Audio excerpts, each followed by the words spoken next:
வணக்கம். அம்மாச்சி வைத்தியம். இன்று அம்மாச்சி வைத்தியத்தில் துளசி சாதம் செய்வது எப்படி?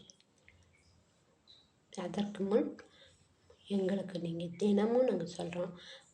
நீங்கள் எங்கள் வீடியோவை பார்த்தீங்கன்னா தான் எங்களுக்கு ஒரு ஆதரவு கிடைச்ச மாதிரி இருக்கும். நாங்கள் போடுற வீடியோக்கள் உங்களுக்கு வந்து சேரும். அதில் பலனடையலாம். ஆனால் நாங்கள் எந்த ஒரு எதிர்பார்ப்பு இல்லாமல் பண்ணுறோம். இது வீடியோ அலங்காரம் பண்ணுற மாதிரி, நாங்கள் டெக்கரேஷன் பண்ணுற மாதிரி எதுவுமே பண்ணலை.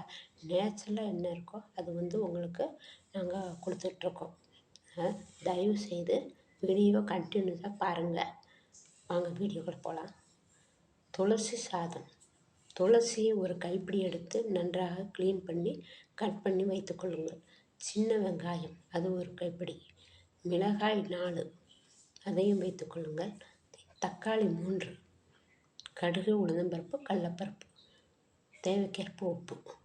முதலில் துளசியை நன்றாக கழுவி எடுத்து வைத்துக்கொள்ளுங்கள்.